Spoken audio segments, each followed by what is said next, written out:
Hi everyone, and welcome to ms.craftsalots Lair. If you are new to this station, to this channel, click the subscribe and the little bell next to it, so that way you are kept up to date when I am posting new videos. I try to post every Monday, Wednesday, Friday.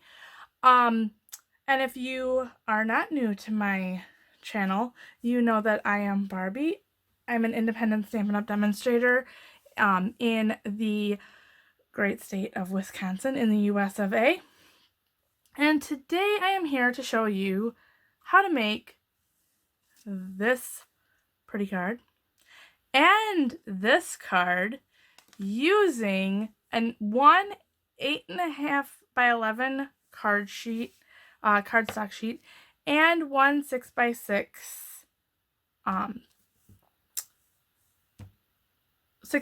DSP and a little bit of Whisper white scrap, but we'll get into that here in a bit. So real fast, 2 cards for the time of 1. I have my Stampin' seal out for later. Real quick to go over the materials, we will be using the Winter Woods stamp set. This is a returning goodie from last year's annual catalog, and I love it. It has seen a lot of use. Also, a returning favorite of mine is the Feels Like Frost 6 by 6 DSP. This one was in last year's holiday catalog, came back for our August to December catalog for 2020, and I love this paper. I was so excited when I saw that it came back. And we'll need dimensionals, so I've got my mini dimensionals. We have the metallic edge ribbon in the silver. I am going to be using these 2 cards I'm going to be making out of the Night of Navy. That is the sheet of the Feels Like Frost paper. And check out the other side. How pretty is that? All metallic on the second side. Beautiful. All right. My lovely labels Pick-a-Punch that is going to take the scrap piece of Whisper White, which is 2.5 inches by actually 2.5 centimeters. So 2.5 centimeters by 2.5 inches. And I'll get into that crazy why I have that the way it is. And the handy dandy cutter. So I already have that already on my block. And then, as you can tell, I have my little sticky note here stuck to my trimmer, and that is going to also be used here in a little bit. So I'm going to start off by making my 2 card bases. So I have my 8.5 by 11, and I'm probably zoomed in a little too much, but I'm not moving my camera. It is a pain to move. But I want to score it at 4 1/4. So that is for this particular trimmer, that is on this little lighter gray. So I'm going to go ahead and score this a couple of times. Then I'm going to pivot and go to 5 1/2. And then the darker gray comes in to cut. So I'll show you those real fast again. We have the cutting blade, which has got a little triangle on it, and we also have the scoreboard, or scoring tool rather, that has a little round notch on it. And then I will put this off to the side because I am done with this for now. Because I have my piece of... I lied. I'm not putting that away. I have to cut the 6 by 6 paper. Oh my goodness. Usually I'm not doing this on camera. Usually this is already done and I'm going about my business and I'm just putting the card together. But tonight I'm showing you how to actually cut it. So the start off with your 6 by 6 going the right way and cut with the 4 1/4. cut, not score. And then that will get you a piece that is 1.75 inches. My brain is not wanting to math today. So then that will be put aside, and then we have our 5.5. I want to say 550 tonight, and that's so wrong. So this is the front to one card, and this is that little side and that little slide of a piece that goes onto the front of this card. And then this one we are also going to cut down to 5.25, or 5.5 rather. So then that way it's the length of the card front. And this is the waist. It is a 1/2 inch by, what is it, the 1 3/4 inch that I measured out. Pretty awesome. And then I'm going to go ahead and fold these. I am going to need one more piece of Whisper White though, I think.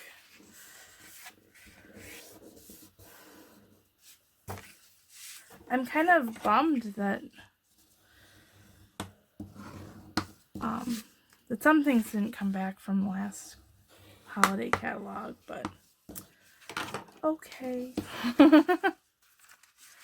So real fast, this first card is going to be me messing up my whole area here. Okay, so first card is going to be this front. Find my seal. And then for the seal, it's kind of a flick to get it to come off. I've learned this, and now I've actually started practicing it and actually doing it without. Otherwise, if you don't kind of flick it to the side and you just try to rip it up, it likes to fall off of the track, and it's not a fun situation.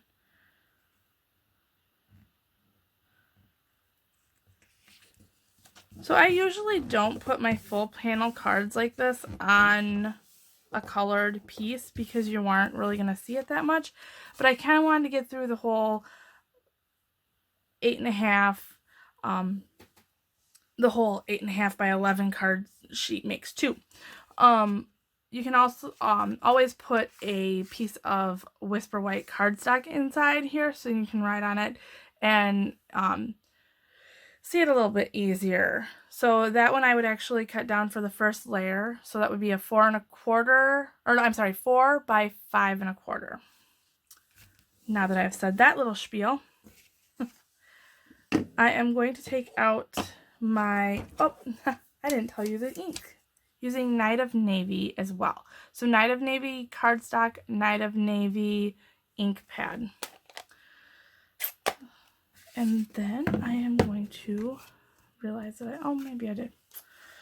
So taking out the 2.5 centimeter by 2.5 inches piece of Whisper White, and I'm going to ink up my sentiment from the Winter Wood and get this as centered as possible onto this piece of cardstock. And then bringing in the Lovely Labels punch. First off, I'm going to let this dry just a second. And then I'm going to just go ahead and get these adhered quick. Just for the fact that I don't want to smear that while I'm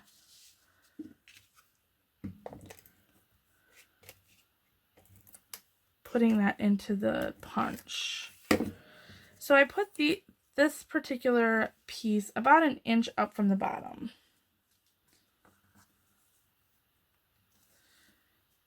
And this grid paper makes it so easy to line up your stuff. It's like, yay. All right. And then this piece,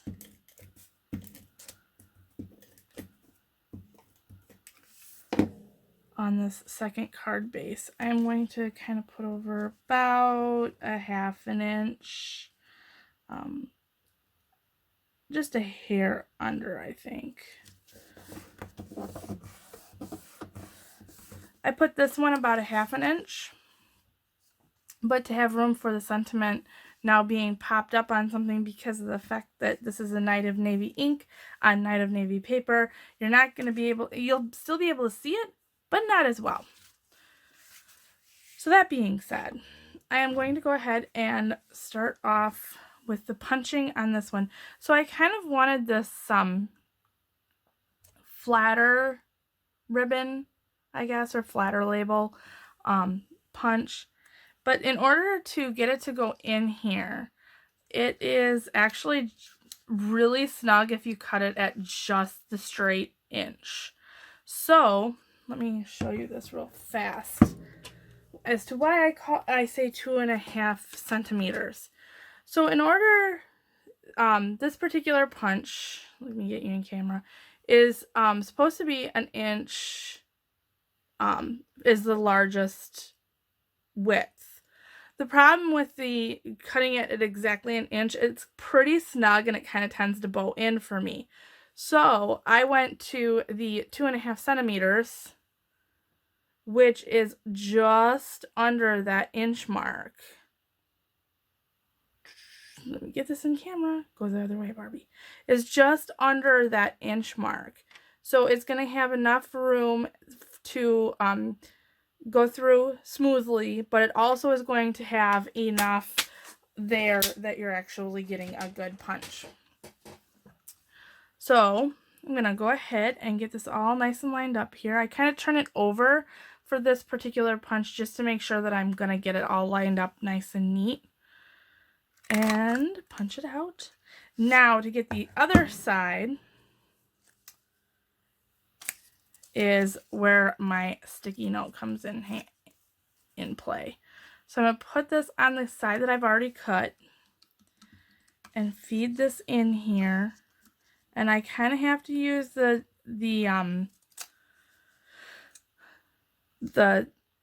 sticky note because if you can see, it's pretty tight in there as far as space goes.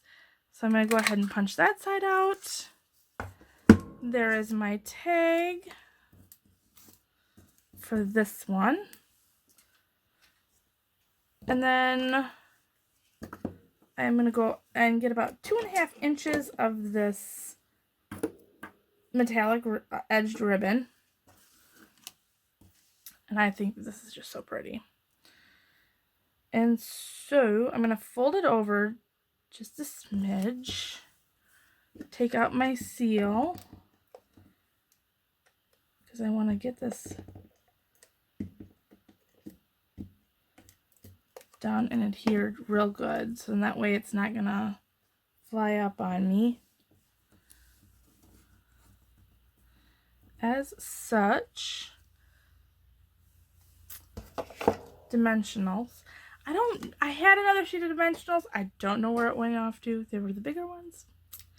And I'm stubborn. I don't want to open up another pack, start another sheet if that sheet's running around. So I'm going to use my minis for tonight.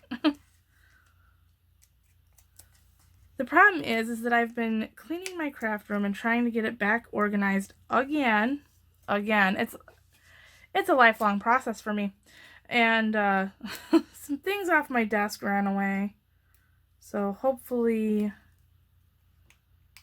once I get everything situated again, if that ever really fully happens, maybe I'll find my dimensionals. They're out here, they're in here somewhere.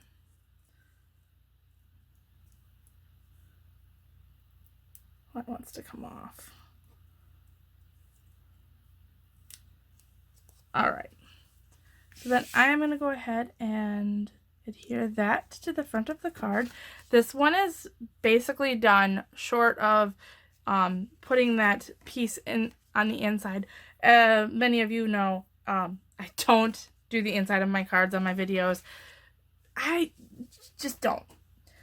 So for this one, I have to figure out how I'm going to be doing this particular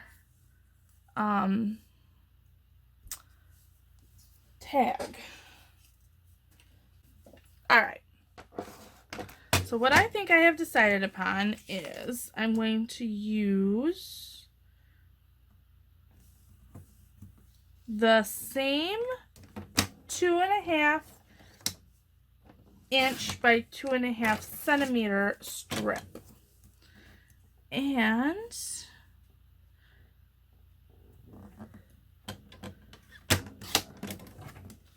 now I am going to go ahead and restamp this again the same way I did with the first card. And this is all just kind of playing around at this point in time because I didn't think about that color tone on tone, the issues with the tone on tone. I just shot the back of a dimensional. Oh, all right. So we'll try this. We'll see how it looks. So I'm going to go ahead and stamp this off to the right, just like that. Let it dry for a minute. Doesn't take too long for this to dry, but I still don't want to create any issues. I'm going to do the same 2.5-ish ribbon.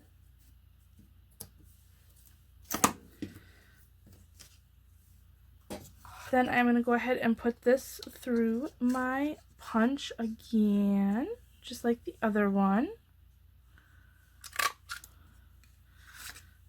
So this is thinking on the fly, people. Just so in that way you know that I can do this. Instead of always being rehearsed and finalized. I love the look of this ribbon off by itself like this. With a little tail. And I don't know if this is the way other demonstrators do their little tail, but it's the way I do it. Dimensionals. Thanks for sticking around for this ride.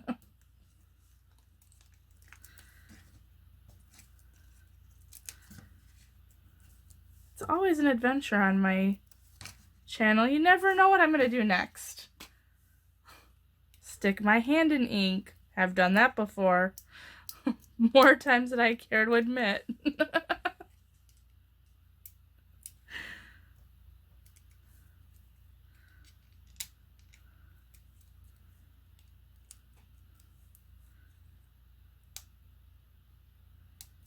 Come on. There we go. And now I'm going to go ahead and, because I find it sometimes easier just to place, because saying I'm a righty, it's easier for me to place on the left. So a lot of times when I'm putting something on the top of a card like this, I turn it upside down. I will totally admit that. Not so much when I'm stamping it, but when I am putting a tag as such as this, I turn it upside down.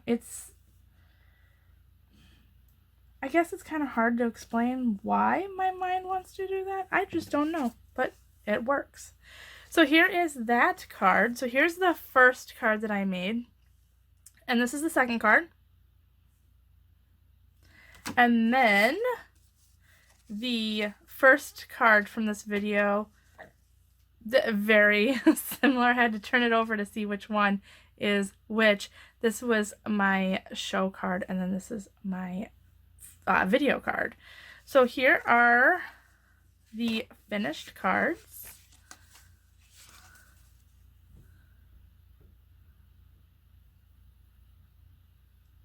Until next time. Thank you for watching this video. If you like this project, please like, share, subscribe, and watch more. You can find links to my Stampin' Up! Store, blog, dimensions, and the product list in the description below. Until next time.